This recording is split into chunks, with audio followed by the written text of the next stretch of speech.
আসসালামু আলাইকুম সুপ্রিয় শিক্ষার্থীরা, আজকে আমরা সবচেয়ে গুরুত্বপূর্ণ একটি টপিক নিয়ে আলোচনা করব। সেটি হচ্ছে সংবিধান।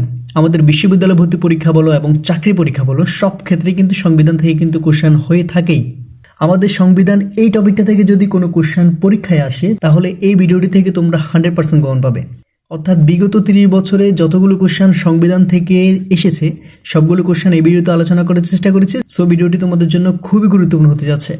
তো আর বেশি কথা না বলে তাহলে আমাদের মূল আলোচনা শুরু করি, ঠিক আছে? আমরা এখানে সর্বপ্রথমে দেখতে পাচ্ছি, এখানে বলা হচ্ছে বাংলাদেশের সংবিধানের কোন সংশোধনের মাধ্যমে তত্ত্বাবধায়ক সরকার ব্যবস্থা বাতিল করা হয়েছে। সো এটা আনসার কোনটি হবে? এটি হচ্ছে পঞ্চদশ সংশোধনী। নিচের কোন ব্যক্তি বাংলাদেশের সংবিধান প্রণয়ন কমিটির সদস্য ছিলেন? তো এটা আনসার কোনটি হবে? এটি হচ্ছে রাজিয়া বানু। বঙ্গবন্ধু 7 মার্চের ভাষণ বাংলাদেশের সংবিধানে যে তফসিলে বর্ণিত হয়েছে। তো এটা আনসার কোনটি হবে? এটি হচ্ছে পঞ্চম তফসিলে। এরপর আমরা 4 নম্বর দেখতে পাচ্ছি, এখানে বলা হচ্ছে নিচের কোনটি 1972 সালে প্রণীত বাংলাদেশের প্রথম সংবিধানের মূলনীতি নয়। তো এটা আনসার কোনটি হবে? এটি হচ্ছে সাম্যবাদ। কোর্ট অফ রেকর্ড বলা হয় যে আদালতকে। তো এটা আনসার কোনটি হবে? এটি হচ্ছে সুপ্রিম কোর্টকে। এই কোশ্চেনটা কিন্তু খুবই গুরুত্বপূর্ণ। কোর্ট অফ রেকর্ড, ঠিক আছে? বাংলাদেশের সংবিধানে যে ভাগে মৌলিক অধিকার নিয়ে বর্ণিত আছে, অর্থাৎ মৌলিক অধিকার কোন ভাগে বর্ণিত হয়েছে? তো এটা আনসার কোনটি হবে? এটি হচ্ছে 3য় ভাগে। রাষ্ট্রের সর্বোচ্চ আইন হচ্ছে কি? এটা কিন্তু আমরা সবাই পারি, সেটা হচ্ছে সাংবিধানিক আইন। এটি হচ্ছে রাষ্ট্রের সর্বোচ্চ আইন। এরপর আমরা 8 নম্বর দেখতে পাচ্ছি, এখানে বলা হচ্ছে বাংলাদেশের সংবিধান প্রণয়ন কমিটির একমাত্র নারী সদস্য কোনটি? তো এটা আনসার কোনটি হবে? এটি হচ্ছে ইএবি রাজিয়া আক্তার বানু। এই কোশ্চেনটা কিন্তু আমাদের পরীক্ষার জন্য খুবই গুরুত্বপূর্ণ। এটা কিন্তু দেখো, ঢাকা বিশ্ববিদ্যালয়ে কিন্তু 2বার কিন্তু কোশ্চেনটা করা হয়েছে। বাংলাদেশের সংবিধানের কোন ধারা অনুসারে সকল নাগরিক আইনের দৃষ্টি সমান? তো এটা আনসার কোনটি হবে? এটি হচ্ছে 27। বাংলাদেশের সংবিধান মূলত কয়টি ভাগে বিভক্ত? তো এটা আনসার কোনটি হবে? এটি হচ্ছে 11টি ভাগে বিভক্ত। বাংলাদেশের সংবিধানের কোন অনুচ্ছেদে নির্বাহী বিভাগ থেকে বিচার বিভাগের পৃথকীকরণের কথা বলা হয়েছে? এটি হচ্ছে আমাদের 22 নং অনুচ্ছেদে। মতামত প্রকাশের স্বাধীনতা কোন ধরনের অধিকার? এই কোশ্চেনটা কিন্তু আমরা সবাই পারা উচিত। সো এটা আনসার কোনটি হবে? এটি হচ্ছে সামাজিক অধিকার। বাংলাদেশের সুপ্রিম কোর্টের ডিভিশন কয়টি? তো এটা আনসার কোনটি হবে? এটা হচ্ছে 2টি। বাংলাদেশের সুপ্রিম কোর্টের ডিভিশন হচ্ছে 2টি। এই পর্যন্ত বাংলাদেশের সংবিধান কতবার সংশোধিত হয়েছে? এই কোশ্চেনটা আমি তোমাদের জন্য হোমওয়ার্ক দিচ্ছি, দেখি তোমরা আমাকে কমেন্ট বক্সে জানাতে পারো কিনা, ঠিক আছে? বাংলাদেশের সংবিধানের কোন সংশোধনের মাধ্যমে জাতীয় সংসদে সংরক্ষিত মহিলা আসন সংখ্যা 45 উন্নীত করা হয়? তো এটা আনসার কোনটি হবে? এটি হচ্ছে 14th সংশোধনের মাধ্যমে। বাংলাদেশে পররাষ্ট্রনীতি সংক্রান্ত নির্দেশনা সংবিধানের কত অনুচ্ছেদে উল্লেখ করা হয়েছে? তো এটা আনসার হবে হচ্ছে 25তম অনুচ্ছেদে উল্লেখ করা হয়েছে। বাংলাদেশের সংবিধান প্রণয়ন কমিটি একমাত্র নারী সদস্য কে ছিলেন? এই কোশ্চেনটা কিন্তু আমরা একটু আগে রিপিট পেয়েছিলাম। সো এটা আনসার কোনটি হবে? এটা হচ্ছে রাজিয়া বানু। বাংলাদেশে সংবিধানের কত নম্বর অনুচ্ছেদ অনুযায়ী রাষ্ট্রপতি প্রধান বিচারপতি নিয়োগ দেন?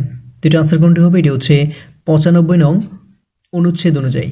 প্রজাতন্ত্রের রাষ্ট্রভাষা বাংলা কথাটি সংবিধানের কোন অনুচ্ছেদে বলা হয়েছে? সো এটা আনসার কোনটি হবে? এটা হচ্ছে অনুচ্ছেদ 3, অর্থাৎ প্রজাতন্ত্রের রাষ্ট্রভাষা বাংলা, এটি কিন্তু অনুচ্ছেদ 3 কিন্তু উল্লেখ আছে। ঐতিহাসিক 7 মার্চের ভাষণ সংবিধানের কোন তফসিলে আছে? তো এটা আনসার কোনটি হবে? এটা হচ্ছে 5ম তফসিলে। বাংলাদেশের সংবিধান অনুযায়ী কোর্ট অফ রেকর্ড হিসেবে গণ্য নিচে কোন অপশনটি? তো এটা আনসার কোনটি হবে? এটা হচ্ছে সুপ্রিম কোর্ট। ধর্মীয় স্বাধীনতা বাংলাদেশের সংবিধানের কোন অনুচ্ছেদে অন্তর্ভুক্ত? তো এটা আনসার কোনটি হবে? এটা হচ্ছে অনুচ্ছেদ 41। আর আমি তোমাদের ভিডিওর মাঝখানে একটা কথা বলতে চাই, দেখি তোমরা আমার আগে কয়টি কোশ্চেন আনসার করতে পারো, ঠিক আছে? তা কিন্তু অবশ্যই কিন্তু কমেন্ট বক্সে জানাবে, ওকে? কোনো নাগরিকের মৌলিক অধিকার লঙ্ঘিত হলে সংবিধানের কোন অনুচ্ছেদের বিধান অনুযায়ী তিনি মামলা করতে পারেন? তো এটা আনসার কোনটি হবে? এটা হচ্ছে 102 নং বিধি অনুযায়ী তিনি মামলা করতে পারেন। বাংলাদেশের সরকার পদ্ধতি কোন ধরনের? তো এটা আনসার কোনটি হবে? এটা হচ্ছে এককেন্দ্রিক। আর এই কোশ্চেনটা কিন্তু আমাদের পরীক্ষার জন্য খুবই গুরুত্বপূর্ণ, এটা কিন্তু পরীক্ষায় প্রায় থাকে। কোনটি সাংবিধানিক পদ নয়? এটা আনসার কোনটি হবে? এটা হচ্ছে চেয়ারম্যান মানবাধিকার কমিশন। এটা কিন্তু সাংবিধানিক পদ নয়, আর বাকি 3টে কিন্তু সাংবিধানিক পদ। বাংলাদেশের সংবিধান হাতে লেখা দায়িত্ব কার উপর ন্যস্ত ছিল?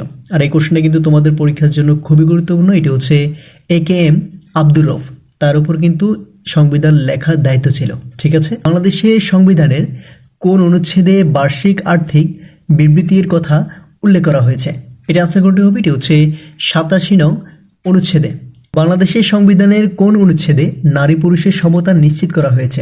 আর এই কোশ্চেনটা কিন্তু আমাদের পরীক্ষায় প্রায় থাকে। তো এটা আনসার কোনটি হবে? এটি হচ্ছে 88 2 নং অনুচ্ছেদে। তথ্য অধিকার আইন কোন সালে চালু হয়? এটি হচ্ছে 2009 সালে। এরপর আমরা 30 নম্বর দেখতে পাচ্ছি, এখানে বলা হচ্ছে গণপ্রজাতন্ত্রী বাংলাদেশ সংবিধানের খসড়া সর্বপ্রথম গণপরিষদে 1972 সালের কোন তারিখে উত্থাপিত হয়? এটি হচ্ছে 12 অক্টোবরে উত্থাপিত হয়েছিল। কোন অনুচ্ছেদের বলে বাংলাদেশের সংবিধানের মৌলিক বিষয়াবলী পরিবর্তনযোগ্য নয়?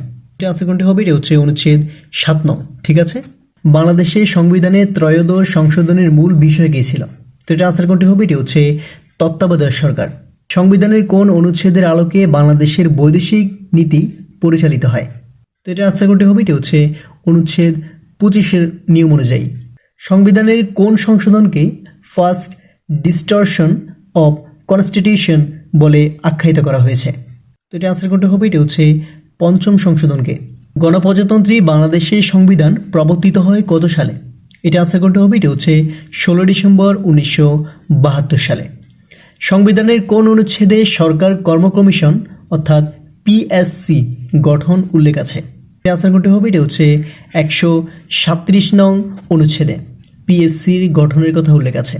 গণপ্রজাতন্ত্রী বাংলাদেশের রাষ্ট্রপতি পদে নির্বাচিত হবার ন্যূনতম বয়স কত? এই কোশ্চেনটা কিন্তু তোমাদের জন্য খুবই গুরুত্বপূর্ণ। এটি হচ্ছে 35 বছর, ন্যূনতম 35 বছর লাগবে। ঠিক আছে, গণপ্রজাতন্ত্রী বাংলাদেশের সংবিধান মতে প্রধান নির্বাচিত কমিশনারের নিয়োগের মেয়াদকাল কত? এটি হচ্ছে 5 বছর। গণপ্রজাতন্ত্রী বাংলাদেশের সংবিধানের কোন ধারার সকল নাগরিককে আইনের দৃষ্টিতে সমতার কথা বলা হয়েছে? এটি আনসার হচ্ছে ধারা 27 নং অনুসারে। সংবিধানের কোন অনুচ্ছেদ অনুযায়ী বাংলাদেশের নাগরিকগণ বাংলাদেশি বলে পরিচিত হবেন অর্থাৎ বাংলাদেশি বলে নিজেকে উপস্থাপিত করতে পারবেন? সো এটা আনসার কোনটি হবে? এটা হচ্ছে 6-এর 2 নং ধারা অনুযায়ী। বাংলাদেশের প্রধানমন্ত্রী হওয়ার জন্য ন্যূনতম বয়স কত বছর? এই কোশ্চেনটা কিন্তু খুবই গুরুত্বপূর্ণ। এটা হচ্ছে ন্যূনতম 25 বছর লাগবে। তত্ত্বাবধায়ক সরকার ব্যবস্থা সংবিধানের কততম সংশোধনীর মাধ্যমে রদ করা হয়েছে? এটা হচ্ছে 15তম সংশোধনীর মাধ্যমে রদ করা হয়েছিল। বাংলাদেশের সংবিধানের মূলনীতি কয়টি? এই কোশ্চেনটা কিন্তু আমাদের মেডিকেল ভর্তি পরীক্ষা 21-22 কিন্তু কোশ্চেনটা করা হয়েছিল। তো এটা আনসার করতে হবে, এটি হচ্ছে 4টি। বাংলাদেশে কবে প্রথম জাতীয় সংসদ নির্বাচন অনুষ্ঠিত হয়েছিল? এই কোশ্চেনটা কিন্তু আমাদের পরীক্ষার জন্য খুবই গুরুত্বপূর্ণ। এটি আনসার করতে হবে, এটি হচ্ছে 7 মার্চ 1973। সংবিধান বা শাসনতন্ত্র হচ্ছে কি? এটা আনসার করতে হবে, এটা হচ্ছে রাষ্ট্রের একটি মৌলিক আইন। বাংলাদেশের গণপরিষদের প্রথম স্পিকার কে ছিলেন? এই কোশ্চেনটা কিন্তু আমাদের পরীক্ষার জন্য খুবই গুরুত্বপূর্ণ। এটি আনসার করতে হবে, এটি হচ্ছে শাহ আব্দুল হামিদ। আর তোমাদের এখানে একটা তথ্য মাথায় রাখা উচিত, সেটা হচ্ছে আমাদের কিন্তু পরীক্ষায় প্রথমকে শেষকে এই টাইপের কিন্তু কোশ্চেনটা সবচেয়ে বেশি থাকে, অর্থাৎ এই অনুযায়ী কিন্তু আমাদের এই কোশ্চেনটা কিন্তু খুবই গুরুত্বপূর্ণ। ঠিক আছে, বাংলাদেশের সংবিধান রচনা কমিটির সদস্য নিচের কতজন ছিলেন? এটার আনসার হচ্ছে 34 জন ছিলেন। সংবিধানের কোন অনুচ্ছেদে চলাফেরার স্বাধীনতার কথা উল্লেখ রয়েছে?